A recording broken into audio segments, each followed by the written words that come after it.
ओम गुरुर्ब्रह्मा गुरुर्विष्णु गुरुदेवो महेश्वरः गुरुसाक्षात् परं ब्रह्म तस्मै श्रीगुरवे नमः। विधये सर्वविद्यानां विषये भवरोगिणां गुरवे सर्वलोकानां दक्षिणामूर्तये नमः।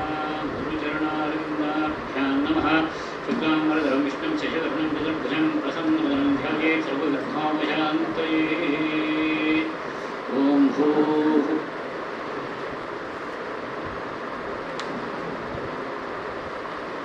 ओम आपो ज्योतिरसामृतं ब्रह्म भूर्भुवस्वरो महोपातमस्तरक्षद्वाराशि परमेश्वर प्रीत्यर्थं दृश्यमाणस्य कर्मणः निर्विघ्नेन परिणाप्त्यर्थम् आदौ श्रीविघ्नेश्वर महापूजनां करिष्ये। आदौ श्रीविघ्नेश्वर महापूजनां करिष्ये। अवस्पृश्य आदौ ओम गणानां गणपतिं हवामहे कविं कवीनामुपश्रवस्तमं ज्येष्ठराजं ब्रह्मणां ब्रह्मणस्पद नश्चण्वन्नोतिभिस्सेदसादनम् ओम भूर्भुवस्वः।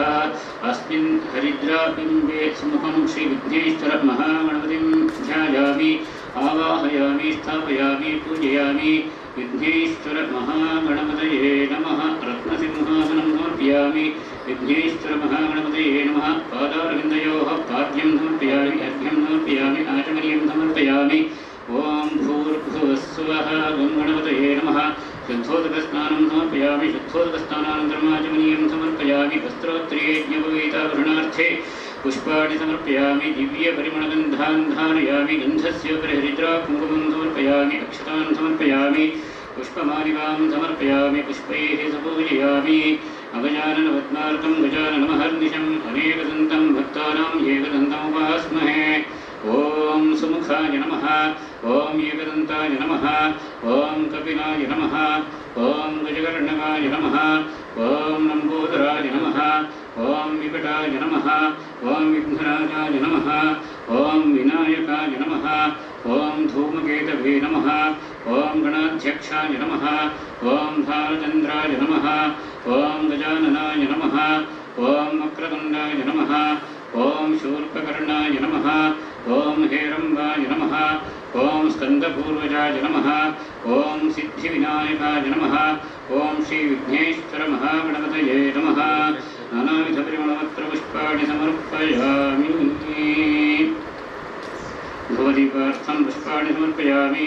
नैवेद्यार्थे फलेन परिदुर्लभं त्रैलोक्यं सचराचरं तस्मात् फलप्रसादेन सुखस्य मनोरथाः।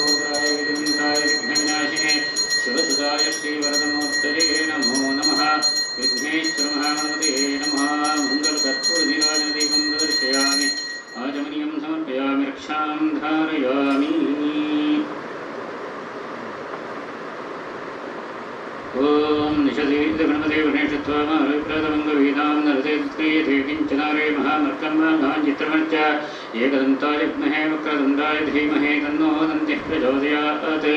विघ्नेश्वर महागणपते नमः। वेदोक्तमन्त्रपुष्पाञ्जलिं समर्पयामि। समस्तोपचारान् समर्पयामि।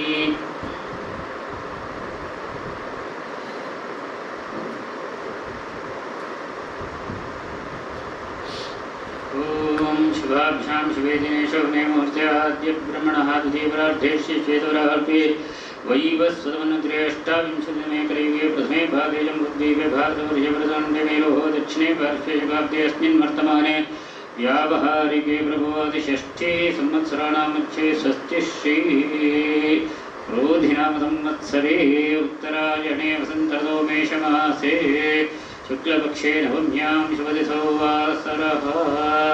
सौम्यवासरयुक्तायां पुष्यनक्षत्रयुक्तायां शुभनक्षत्रयुगो शुभकर्णयुं गुणसकलविशेषणविशिष्टायाम् अस्यां नवम्यां शुभतिथौ अस्माकम् आर्षविद्यागुरुकुलस्य संस्थापकधर्मकर्तॄणाम् आचार्याणां शिष्यवर्गाणां भक्तमहाजनानां सर्वेषां सहकुटुम्बानां सकलक्षेमस्थैर्यधैर्यवीर्यविजय आयुरारोग्य ऐश्वर्याणाम् अभिवृद्ध्यर्थं सर्वारिष्टशान्त्यर्थं सर्वाभीष्टत्यर्थं श्री सीता लक्ष्मण भरत शत्रुघ्न हनुमत्समेत श्रीरामचन्द्रप्रीत्यर्थं प्रसादित्यर्थं श्रीरामनवमी पुण्यकाले यथाशक्ति यथामीलितोपचारद्रव्यैः ध्यानावाहनादि कल्पोक्तप्रकारेण यथाशक्ति श्रीरामचन्द्रपूजाम् अन्योन्यसहाय्येन करिष्यामः अपोपस्पृश्य आदौ निर्विघ्नसिद्ध्यर्थं श्रीमहागणपतिस्मरणञ्च करिष्ये ओं गणानां त्वा गणपतिं हवामहे कविं कवीनामुपमश्रवस्तमम् ज्येष्ठराजं ब्रह्मणस्पद नश्चण्वन्नोतिभिस्सेदसादनम् ओं श्रीमहागणपतये नमः। समस्तोपचारान् समर्पयामि। यज्ञेन यज्ञमयन्ति देवाः तानि धर्माणि प्रथमान्यासन् ते हनागं महिमानः सजन्ते पूर्वे साध्याः सन्ति देवाः। ओं भूर्भुवस्वः अस्मात् हरिद्राबिम्बात् आवाहित श्रीविघ्नेश्वरमहागणपतिमिथास्थानं प्रतिष्ठापयामि शोभनार्थे क्षेमाय पुनरागमनाय च कलशादिपूजाञ्च करिष्ये। ओं कलशस्य विष्णुकण्ठे ऋतुमाश्रितः मूले तत्र स्थितो ब्रह्मा मध्ये मातृगणाः स्मृताः कुक्षौ तु सागरः सर्वे सप्तद्वीपावसन्धरा ऋग्वेदोऽथर्वेदसामवेदोऽथर्वणः अङ्गैश्चसहिताः सर्वे कलशन्तमाश्रिताः अत्र गायत्री सावित्री शान्तिः पुष्टिकरी तथा आयान्तु देवपूजार्थं दुरितक्षयकारकाः गङ्गे जयमुनी चैव गोदावरी सरस्वती नर्मदे सिन्धु कावेरी जलेऽस्मिन् सन्निधिं कुरु। कलशे गङ्गादितीर्थान्यावाहयामि। कलशदेवताभ्यो नमः। सर्वोपचारार्थे गन्धाक्षतपुष्पाणि समर्पयामि। प्रतिजलमिश्रम् आगमार्थं तु देवानां गमनार्थं सुरक्षतां कुर्घण्टारोहं तत्र देवताह्वारक्षणं घण्टायै नमः। सर्वोपचारार्थे गन्धाक्षतपुष्पाणि समर्पयामि। भोदीपदेवरूपस्थं करुणदाक्षीष्य विघ्नवरद यावत् क्रमसमाप्तिः स्यात् तावत् त्वं स्वस्तिरो भव। दीपदेवताभ्यो नमः। सर्वोपचारार्थे गन्धाक्षतपुष्पाणि समर्पयामि। अपवित्रपवित्रो सर्वावस्थाङ्गतो विवाह स्मरेत् पुण्डरीकाक्षवाक्याभ्यन्तरश्रुतिः देवं पूजाद्रव्याणि आत्मानं च प्रोक्ष्य आत्मने नमः। अन्तरात्मने नमः। जीवात्मने नमः। परमात्मने नमः। देहो देवालये प्रोक्तः जीवो देवः सनातनः त्यजेदज्ञानजन्मयं सोऽहं भावेन पूजयेत्। आत्मने नमः। समस्तोपचारान् समर्पयामि।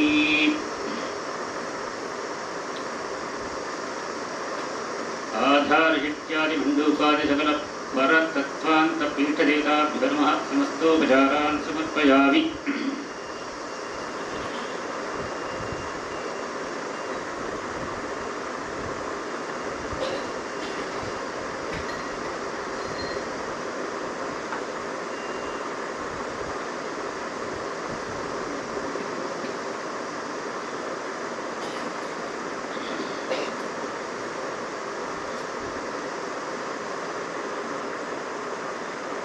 वैदेही सहितं सुरद्रुमतले अयिमे महामण्डपे मध्ये पुष्पकमासने मणिमे वीरासने सुस्थितम् अग्रे वाचयति प्रभञ्जनसुते तत्त्वं मुनिभ्यः परं व्याख्यान्तं भरतादिभिः परिवृतं रामं भजे श्यामलम्। वामे भूमिसुता पुरश्च हनुमान् पश्चात् सुमित्रासुतः शत्रुघ्नो भरतश्च पार्श्वदलयोर्वार्यादिकोणेषु च सुग्रीवश्च विभीषणश्च युवराट् तारासुतो जाम्बवान् मध्ये नीलसरोजकोमलरुचिं रामं भजे श्यामलम्। ॐ भूर्भुवस्सुवः। अस्मिन् मण्डले अस्मिन् चित्रपटले श्री सीतालक्ष्मण भरत शत्रुघ्न हनुमत्समेत श्रीरामचन्द्रं ध्यायामि आवाहयामि स्थापयामि पूजयामि विश्वेशं वैदेही वल्लभं विभं कौसल्यात्तनयं रामं पूर्णचन्द्रनिभाननं रामचन्द्रम् आवाहयामि सुप्रतिष्ठितमस्तु। आसनम् रत्नसिंहासनारूढ सर्वभूपालवन्दिता आसनन्ते मया दत्तं प्रीतिं जनयतु प्रभो। श्री सीतालक्ष्मण भरतशत्रुघ्न हनुमत्समेत श्रीरामचन्द्रपरब्रह्मणे नमः। रत्नसिंहासनं समर्पयामि। पाद्यं पादाङ्गुष्ठसमुद्भूत गङ्गापावितविष्टभ पाद्यार्थमुदकं राम ददामि परिगृह्यताम्। पादारविन्दयोः पाद्यं पाद्यं समर्पयामि। अर्घ्यम् बालखिल्यादिभिर्विप्रैः स्त्रिसन्ध्यं प्रयतात्मभिः अर्घ्यैराराधितविभो ममार्घ्यं राम गृह्यताम्। राम श्री सीतालक्ष्मण भरत शत्रुघ्न हनुमत्समेत श्रीरामचन्द्र परब्रह्मणे नमः। हस्तयोः अर्घ्यं समर्पयामि। आचमनीयम् आशान्ताम्भोधिना राम मुनिना परिसेविता मया दत्तेन तोयेन दुर्वाचमनमीश्वर। श्री सीतालक्ष्मण भरत शत्रुघ्न हनुमत्समेत श्रीरामचन्द्र परब्रह्मणे नमः। आचमनीयं समर्पयामि। मधुपर्कम्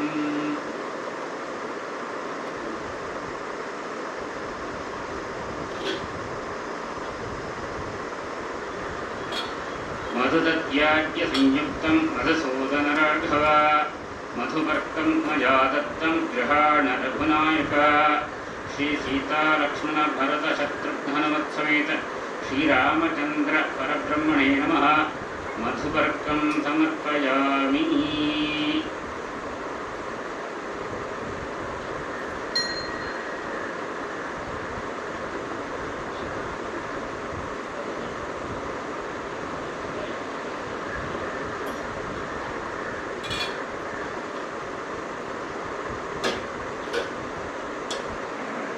कामधेनुसमुद्भूत क्षीरेणेन्द्रेण राघव अभिषिक्ताक्षरार्थाप्त्यै स्नाहि मद्दत्तदुग्धतः। श्री सीतालक्ष्मण भरत शत्रुघ्न हनुमत्समेत श्रीरामचन्द्र परब्रह्मणे नमः। क्षीराभिषेकस्नानं समर्पयामि। हनुमता मधुवनोद्भूतेन मधुना प्रभो प्रीत्याभिषेक्तेन मधुना स्नाहि मेद्य भोः। मध्वाभिषेकं समर्पयामि।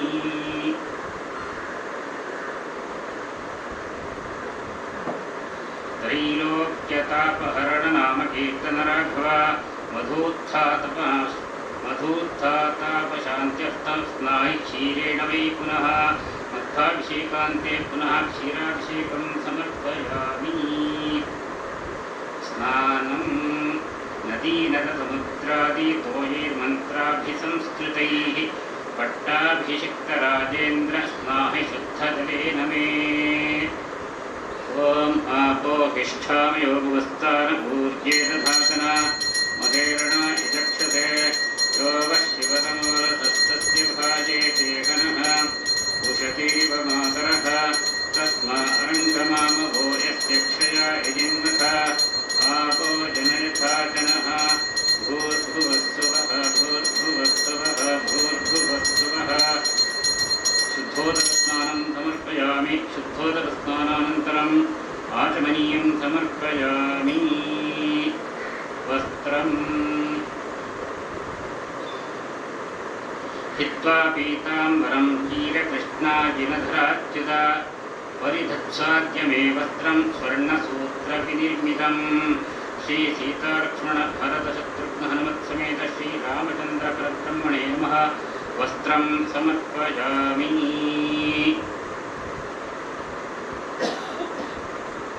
उपवीतं राजर्षिवंशतिलक रामचन्द्र नमोऽस्तुते।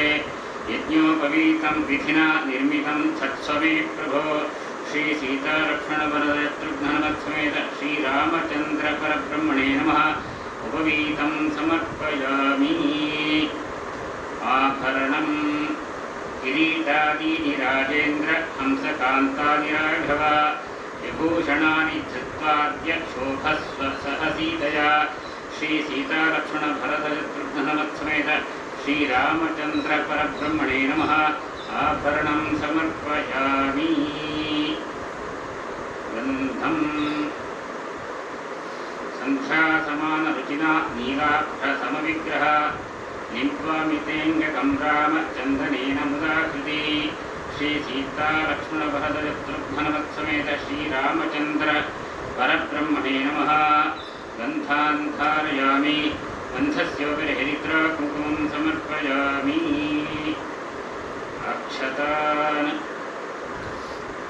अक्षतान् कुङ्कुमान् मिश्रान् अक्षय्य फलदायक अर्पयेत्तव पादाब्जे शालितण्डुलसम्भवान् श्रीसीतालक्ष्मणभरतशत्रुघ्नसमेत श्रीरामचन्द्र परब्रह्मणे नमः। अक्षतान् समर्पयामि। पुष्पाणि चम्पकाशकपुन्नाकैर्जलजैस्तुलसीदलैः पूजयामि रघोत्तं स पूज्यं त्वां सनकादिभिः। पुष्पाणि समर्पयामि। अङ्गगुणपूजा। ॐ अहल्योद्धारकाय नमः। श्रीरामपादरजः पूजयामि। ॐ शरणागतरक्षकाय नमः। पादकान्तिं पूजयामि। गङ्गानदीप्रवर्तनपराय नमः। पादनखान् पूजयामि। सीतासंहाहितपदाय नमः। पादतलं पूजयामि। ॐ विनतकल्पद्रुमाय नमः। गुल्फौ पूजयामि। ॐ दुन्दुभिकाय विक्षेपकाय नमः। पादाङ्गुष्ठं पूजयामि। ॐ दण्डकारण्यगमनगन्धालाय नमः। गन्धे पूजयामि। ॐ जानुन्यस्तकराम्बुजाय नमः। जानुनी पूजयामि। ॐ वीरासनाध्यासिने नमः। ऊरू पूजयामि। ॐ पीताम्बरालङ्कृताय नमः। कटिं पूजयामि। ॐ आकाशमध्यगाय नमः। मध्यं पूजयामि। ॐ हरिनिग्रहपराय नमः। कटिलम्बितमसिं पूजयामि। ॐ अग्निमेखलात्पतये नमः। मध्यलम्बितमेखलादाम पूजयामि। ॐ उदरस्थितब्रह्माण्डाय नमः।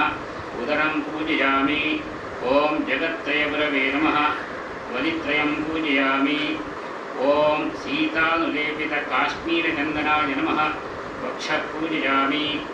ॐ अभयप्रदानशौण्डाय नमः।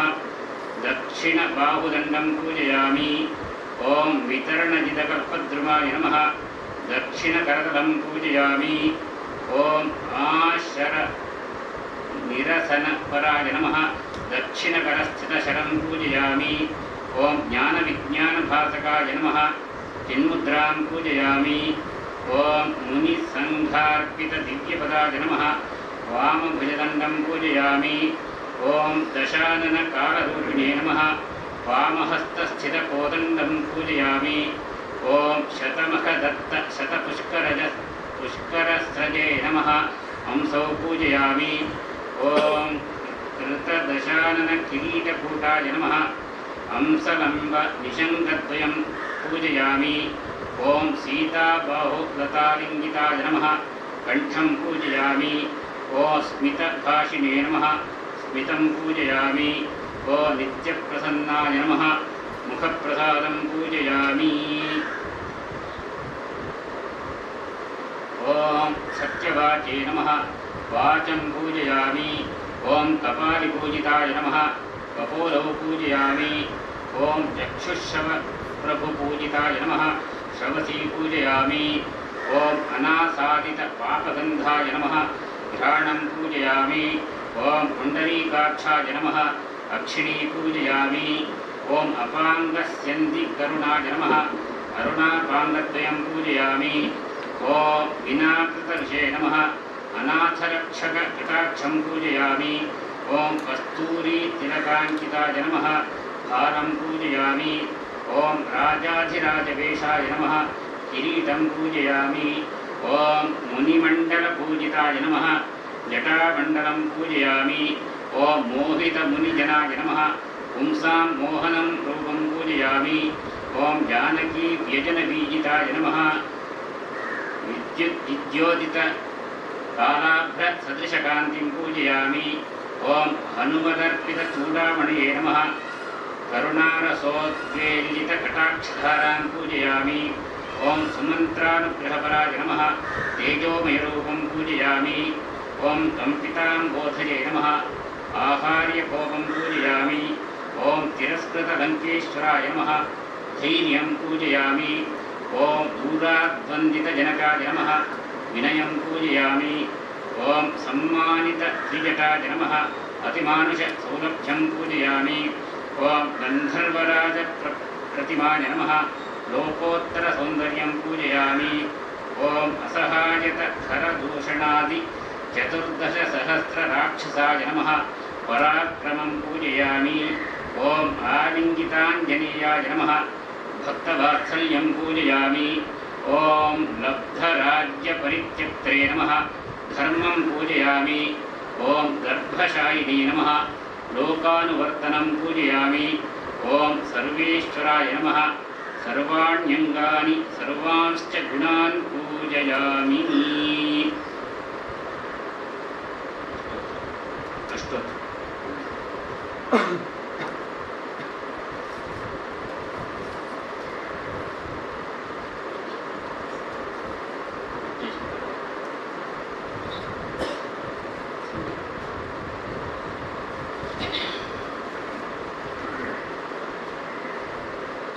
ॐ शान्तं शाश्वतमप्रमेयमनघं निर्वाणशान्तिप्रदं ब्रह्मा शम्भुमहेन्द्रसेव्यमनिजं वेदान्तवेद्यं प्रभुं रामाख्यं जगदीश्वरं सुरगुरुं मायामानुष्यं हरिं वन्देऽहं करुणाकरं रघुवरं गोपालचूडामणिम्।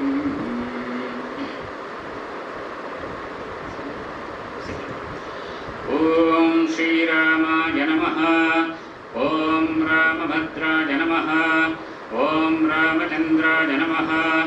ॐ शाश्वताय नमः। ॐ राजीवलोचनाय नमः। ॐ श्रीमते नमः। ॐ राजेन्द्राय नमः। ॐ रघुपुङ्गवाय नमः। ॐ जानकीवल्लभाय नमः। ॐ जैत्राय नमः। ॐ जितामित्राय नमः। ॐ जनार्दनाय नमः। ॐ विश्वामित्रप्रियाय नमः। ॐ दान्ताय नमः। ॐ शरणत्राणतत्पराय नमः। ॐ वालिप्रमथनाय नमः। ॐ वाग्मिने नमः। ॐ सत्यवाचे नमः। ॐ सत्यविक्रमाय नमः। ॐ सत्यव्रताय नमः। ॐ व्रतधराय नमः। ॐ हनुमदाश्रिताय नमः। ॐ कौसलेयाय नमः। ॐ खरध्वंसिने नमः। ॐ विराधवधपण्डिताय नमः। ॐ विभीषणपरित्रात्रे नमः। ॐ हरकोदण्डखण्डनाय नमः। ॐ सप्ततालप्रभेत्रे नमः। ॐ दशग्रीवशिरोहराय नमः। ॐ जामदग्न्यमहादर्पदलनाय नमः। ॐ ताटकान्तकाय नमः। ॐ वेदान्तसाराय नमः। ॐ वेदात्मने नमः। ॐ भवरोगस्य भेषजाय नमः। ॐ दूषणत्रिशिरोहन्त्रे नमः। ॐ त्रिमूर्तये नमः। ॐ त्रिगुणात्मकाय नमः। ॐ त्रिविक्रमाय नमः। ॐ त्रिलोकात्मने नमः। ॐ पुण्यचारित्रकीर्तनाय नमः। ॐ त्रिलोकरक्षकाय नमः। ॐ धन्विने नमः। ॐ दण्डकारण्यपुण्यकृते नमः। ॐ अहल्याशापशमनाय नमः। ॐ पितृभक्ताय नमः। ॐ वरप्रदाय नमः। ॐ जितेन्द्रियाय नमः। ॐ जितक्रोधाय नमः। ॐ जितामित्राय नमः। ॐ जगद्गुरवे नमः। ॐ वृक्षवानरसङ्घातिने नमः। ॐ चित्रकूटसमाश्रयाय नमः। ॐ जयन्तत्राणवरदाय नमः।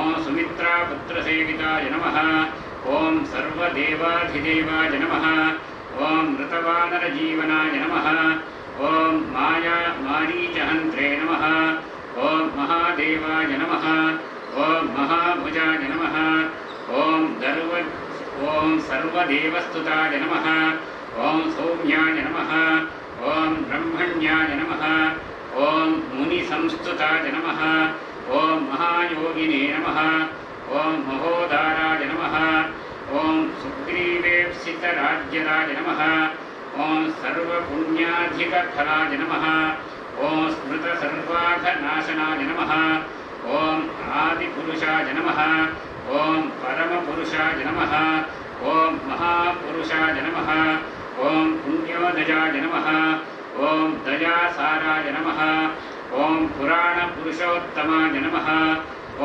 स्मितवक्त्राय नमः ॐ मितभाषिणे नमः ॐ पूर्वभाषिणे नमः ॐ राघवाय नमः ॐ अनन्तगुणगम्भीराय नमः ॐ धीरोदात्तगुणोत्तराय नमः ॐ मायामानुषचारित्राय नमः ॐ महादेवादिपूजिताय नमः ॐ सेतुकृते नमः ॐ जितवाराशये नमः ॐ सर्वतीर्थमयाय नमः ॐ हरये नमः ॐ श्यामाङ्गाय नमः ॐ सुन्दराय नमः ॐ शूराय नमः ॐ पीतवाससे नमः ॐ धनुर्धराय नमः ॐ सर्वयज्ञाधिपाय नमः ॐ यज्वने नमः ॐ जरामरणवर्जिताय नमः ॐ विभीषणप्रतिष्ठात्रे नमः ॐ सर्वापगुणवर्जिताय नमः ॐ परमात्मने नमः ॐ परब्रह्मणे नमः ॐ सच्चिदानन्दविग्रहाय नमः ॐ परस्मै ज्योतिषे नमः ॐ परस्मै धाम्ने नमः ॐ पराकाशाय नमः ॐ परात्पराय नमः ॐ परेशाय नमः ॐ पारगाय नमः ॐ पाराय नमः ॐ सर्वदेवात्मकाय नमः ॐ परस्मै नमः ॐ श्री सीतालक्ष्मणभरतशत्रुघ्नहनुमत्समेत श्रीरामचन्द्र परब्रह्मणे नमः। अष्टोत्तरशतनामार्चनपूजां समर्पयामः। नानाविधपरिमळपत्रपुष्पाणि च समर्पयामि।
स्वगृहाणि पुरात्ततः बलानि राज्ञां शुभ्राणि वरिष्ठानि च काशिरे गतेषु पृथिवीशेषु राजा दशरथः पुनः प्रविवेश पुरीं श्रीमान् पुरस्कृत्य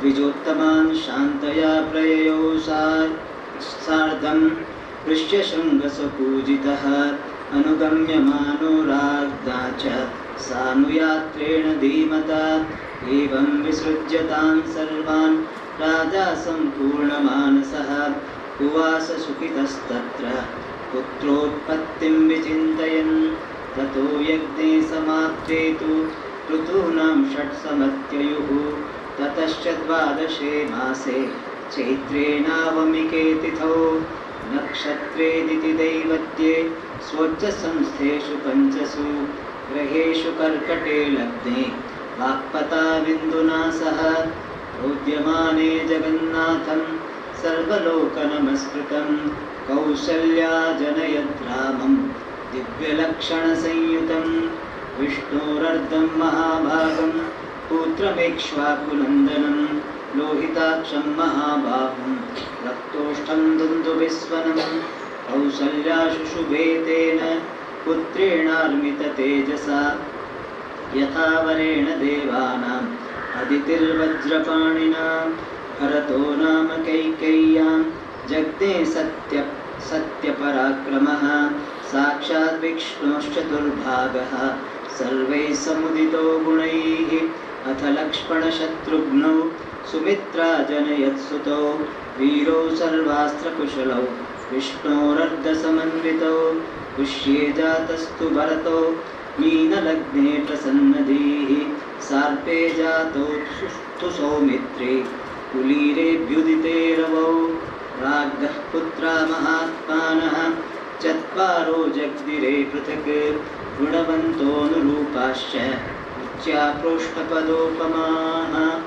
जगुःकलं च गन्धर्वा नमृतुश्चाप्सरो गणाः देवदुन्दुभयो नेदुः पुष्पवृष्टिश्च खात्पतत् उत्सवश्च महानासीत् अयोध्यायां जनाकुलः रथ्याश्च जनसंवादः नटनर्तकसङ्कुलाः गायनैश्च विराविण्यो वादनैश्च तथा परैः विरेजुर्विपुलास्तत्र सर्वरत्नसमन्विताः प्रदेयांश्च ददौ राजा सूतमागतवन्दिनां ब्राह्मणेभ्यो ददौ वित्तं गोधनानि सहस्रशः अतीत्यैकादशार्हं तु नामकर्म तथा करोत् ज्येष्ठं रामं महात्मानं भरतं कैकेयीसुतं सौमित्रिं लक्ष्मणमिति शत्रुघ्नमपरं तथा वसिष्ठः परमप्रीतो नामानि कुरुते तदा ब्राह्मणान् भोजयामास पौरजानपदानपि अददत् ब्राह्मणानां च रत्नौघममलं बहु तेषां जन्मक्रियादीनि सर्वकर्माण्यकारयत् तेषां केतुरिवज्येष्ठो रामो रतिकरः पितुः बभूव भूयो भूतानां स्वयंभुरिव सम्मतः सर्वे वेदविदः शूराः सर्वे लोकहिते रताः सर्वे ज्ञानोपसम्पन्नाः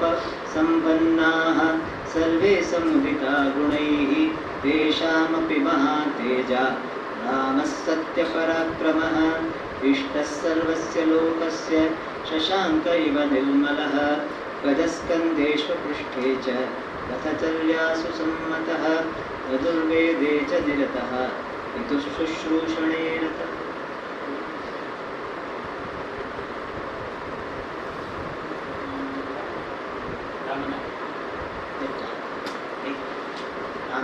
नाम Ramayana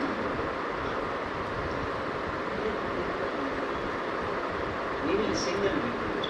Everybody gave given? Let's sing the language. Om Ramaya Ramabhadraya Ramachandraya Vedase Raghunathaya Nathaya Sitaya Pataye Namaha Shuddha Brahma Paratpara Rama Kalatmaka Parameshwara Rama शेषतल्पसुखनिद्रित Ram ब्रह्माद्यमर प्रार्थित Ram चन्द्रकिरणकुलमण्डन Ram श्रीमद्दशरथनन्दन Ram कौसल्यासुखवर्धन Ram विश्वामित्रप्रियधन Ram घोरताटकाघातक Ram मारीचादिनिपातक Ram कौशिकमखसंरक्षक Ram श्रीमदहल्योद्धारक Ram गौतममुनिसंपूजित Ram सुरमुनिवरगणसंस्तुत Ram नाविकधावित मृदुपद Ram मिथिलापुरजनमोहक Ram विदेहमानसरञ्जक Ram त्र्यम्बककार्मुकभञ्जक Ram सीतार्पितवरमालिक Ram कृतवैवाहिक कौतुक राम भार्गवदर्पविनाशक राम श्रीमदयोध्यापालक राम अगणित गुणगणभूषित राम अवनिगनव्याकामित राम काकाचन्द्रसमानन राम पितृवाक्याश्रित कानन राम प्रियगुहविनिवेदित पद राम तत्क्षालित निज मृदुपद राम भरद्वाजमुखानन्दक राम चित्रकूटाद्रिनिकेतन राम दशरथ सन्तत चिन्तित राम कैकेयीतनयार्थित राम विरचित निज पितृकर्मक राम भरतार्पित निज पादुक राम दण्डकावन जन पावन राम दुष्ट विराध विनाशन राम शरभङ्गसुतीक्ष्णार्चित राम अगस्त्यानुग्रहवर्धित राम रुद्रादिपसंसेवित राम पञ्चवटीतटसुस्थित राम शूर्पणखार्तिविधायक राम करदूषणमुखसूदक राम सीताप्रिय हरिणानुग राम मारीचार्तिकृताशुग राम विनष्ट सीतान्वेषक राम रुद्राभिभगतिदायक राम शबरी दत्तपलाशन राम कबन्धबाहुच्छेदन राम हनुमत्सेवित निजपद राम नत सुग्रीवाभीष्टद राम गल्वितवालिसंहारक राम वानरदूत प्रेषक राम हितकर लक्ष्मण संयुत राम कपिवर संतत संस्कृत राम तद्गति विघ्नध्वंसक राम सीता प्राणाधारक राम दुष्टदशानन दूषित राम शिष्ट हनुमद्भूषित राम सीता वेदित कपवन राम कृतचूडामणि दर्शन राम कपिवरभजनाश्वासित राम रावण निधन प्रस्थित राम वानर सैन्य समावृत राम शोषित सरदीशार्थित राम विभीषणाभयदायक राम पर्वत सेतु निबन्धक राम कुम्भकर्ण शिरश्छेदक राम राक्षस संघ विमर्दक राम अहिमहि रावण चारण राम सन्ततशमुख रावण राम विधिभव मुख सुर संस्तुत राम अस्थित दशरथ वीक्षित राम सीता दर्शन मोदित राम अभिषिक्त विभीषण नुत राम पुष्पकयानारोहण राम भरद्वाज विनिषेवण राम भरत प्राण प्रियकर राम सा गौरीभूषण राम सकल स्वीय समानन राम रत्तल सत्पीठास्थित राम पट्टाभिषेकालङ्कृत राम पार्थिव कुल सम्मानित राम विभीषणार्पित रङ्गक राम ईशकुलानुग्रहकर राम सकल जीव संरक्षक राम समस्त लोकाधारक राम आगत मुनिगण संस्तुत राम विश्रुत दशकण्ठोद्भव राम सीतालिङ्गन निर्वृत राम नीति सुरक्षित जनपद राम विपिनत्याजित जनकज राम कारित लवणासुरवध राम स्वर्गत शम्भुक संस्तुत राम स्वतनय कुशलवनन्दित राम अश्ववेग क्रतुदीक्षित राम कालवेदित सुरपद राम आयोध्यक जनमुक्तित राम विधिमुख विबुधानन्दक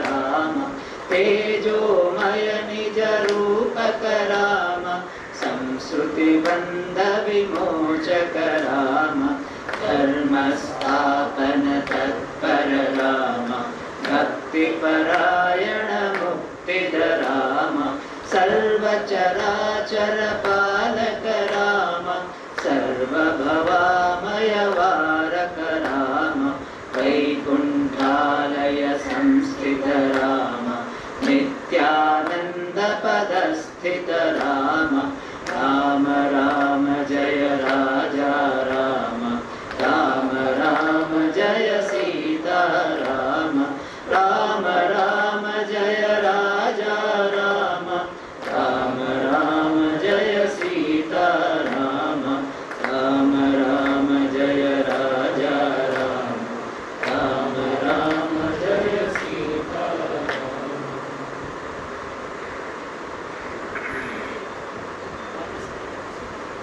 रामस्तोत्र page 151.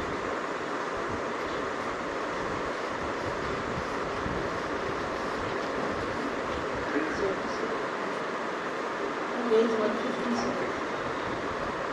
150.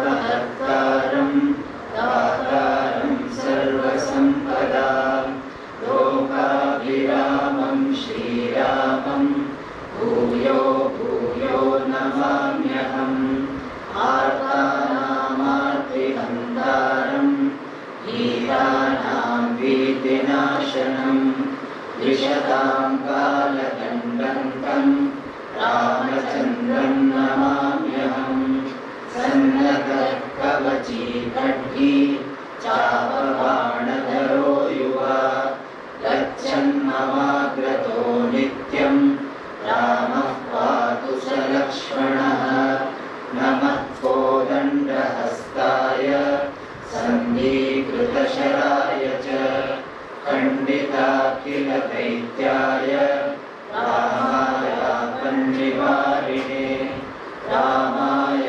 रामभद्राय रामचन्द्राय वेधसे रघुनाथाय नाथाय सीतायापतये नमः अग्रतः पृष्ठतश्चैव पार्श्वतश्च महाबलौ आकर्णपूर्णधन्वानौ रक्षेतां रामलक्ष्मणौ आकर्णपूर्णधन्वानौ रक्षेतां रामलक्ष्मणौ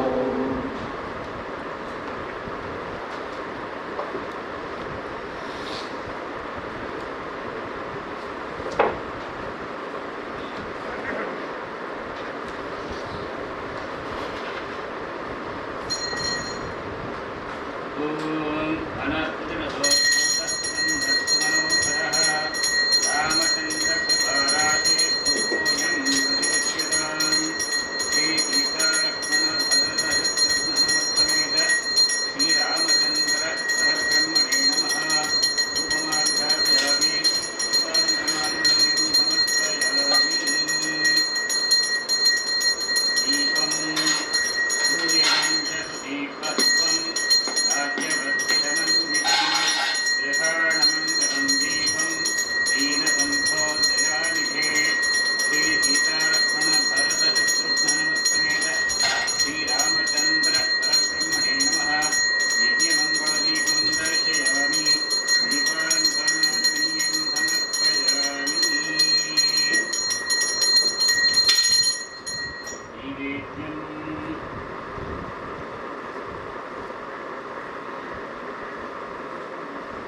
ॐ वेदाहमेतं पुरुषं महान्तम् आदित्यवर्णं तमसस्तु पारे सर्वाणि रूपाणि विचित्य धीरः नामानि कृत्वा विवदन्त्यदास्ते नरत्र सूर्यो भाति न चन्द्रतारकम् नेमा विद्युतो भान्ति कुतोऽयमग्निः तमेव भान्तमनुभाति सर्वं तस्य भाषा सर्वविदं विभाति।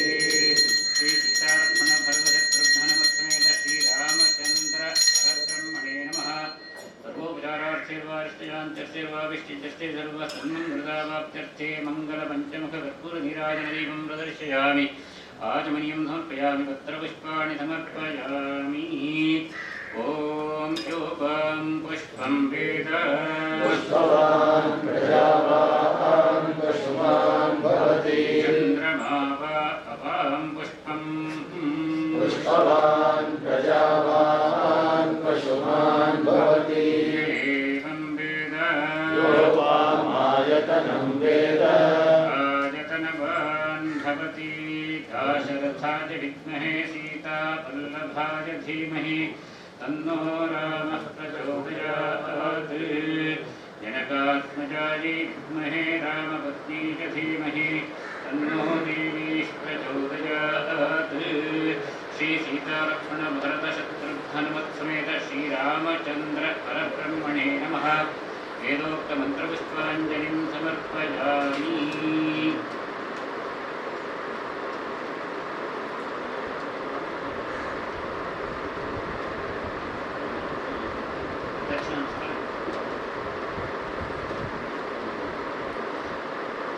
कल्पवृक्षणमुद्भूते गुरुभूतादिस्मैः पुष्पाञ्जलिं ददाम्यभूजिताशाशनद्विषे मन्दाकिरीटमुद्भूत काञ्चनाब्जस्य च विभो समानिताय शक्रेण स्वर्णपुष्पं ददामि ते तानि कानि च पापानि जन्मान्तर्गतानि च तानि तानि नश्यन्ति प्रदक्षिणपदे पदे निकृष्टपापनाशाय प्रतिष्ठपसिद्धे प्रदक्षिणं करोमि प्रसीद पुरुषोत्तमा चराचरं ख्याप्नुवन्तमविद्वामृतनन्दन प्रदक्षिणं करोमि ज्ञानभक्ते मूर्तिसंयुतं ध्येयं सदा परिभवघ्नप्रभीष्टदोऽहं तीर्थास्पदं शिवविरिञ्चितदुतं शरण्यं ध्याह्यहं प्रणतपालवाब्धिकोतं वन्दे महापुरुषते चरणारविन्दं त्यक्त्वा सुदुस्त्यज सुरेप्सितराज्यलक्ष्मीं धर्मिष्ठ आर्यवचसा इदगातरण्यं मायामृगं वैतयेत्सितमन्मधावत्